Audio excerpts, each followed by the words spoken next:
Hi everyone, my name is Jessie Epley, and today I will be presenting the second half of my textual analysis project. For this project, I chose the topic Crisis Management. This presentation is a part of Com 610 at Queen's University of Charlotte. As a brief overview, I will recap the example I chose.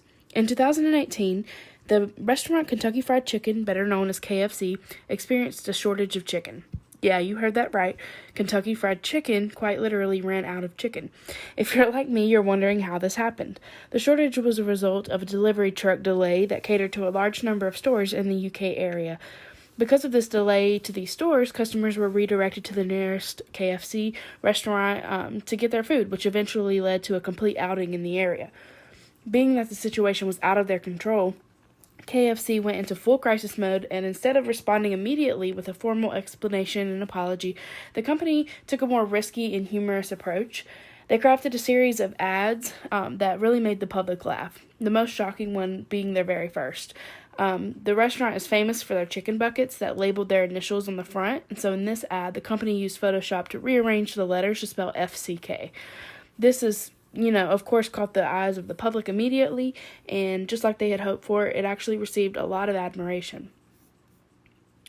So one of their second ads read, "Some chickens have now crossed the road. The rest are waiting at Pelican Crossing," which is a commonplace in the British where the delivery truck actually was. And then a third ad read, "The chicken crossed the road, just not to our restaurants." So you can see that they were really using jokes to try and explain this to the public.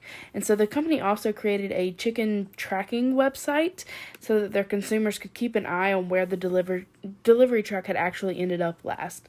So as a result to these humorous ads, the hashtag KFC Crisis was created. And in the most viral nature, this hashtag really took off. And so Twitter users across the UK, but also across the world, really continued to build on this response, and even taking it as far as getting the police involved, in a joking manner, of course. But you can definitely see some of the most viral tweets here. And so I wanted to share a short clip of the company's CMO describing her initial response to this risky idea. My first reaction, in all honesty, was, "You want me to write fuck on a bucket?" We knew that it was very serious.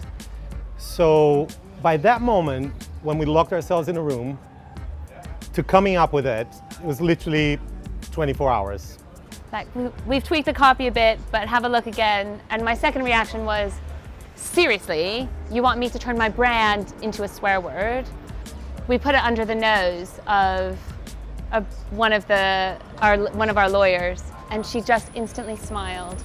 And we just knew people were going to smile at this. We know this guy so well now, and we knew that the last thing they would want to do at that moment is to put out a very robotic corporate message. I'm in the firm belief that they would have preferred to do nothing than to put something that is uncharacteristic. And we've seen so many of those bad ads. In my humble opinion, they make the situation worse. And luckily for us, again, the British have such a knack for a sense of humor. They love to make light of situations. They use swear in a very sophisticated way. What we needed at that time was something that showed vulnerably, I guess, us as humans, and showed the humanity that sits within the brand. KFC's CMO allowed her employees to make a bold move when the situation seemed unfixable. So our text describes a human relations approach as the idea of valuing your employees first. So Rennes Likkert's participative decision-making theory is a process to ensure that decision-making is widespread throughout the entire organization. And his theory is just one way that the human relations approach can be done. And so having this decision-making theory really implemented in the company makes all employees feel like their role is equally as important as those who may be higher up in the company. So there are a lot of examples of companies, unlike KFC, whose responses to crisis were not as effective. And so some of the implications that I found from not using an approach like this were the feelings of loss regarding the brand's character. So early in our class, there was an example of a McDonald's ad where the company had to change their menu based on the location that they were in. And one of the points that were made was the company must sell their brand before selling their product. And I believe that that's exactly what KFC had to do here. They had to humanize their brand and had to really take control back into their own hands. And doing so allowed the public to not necessarily move on, but accept the crisis that was happening and be with them in that moment.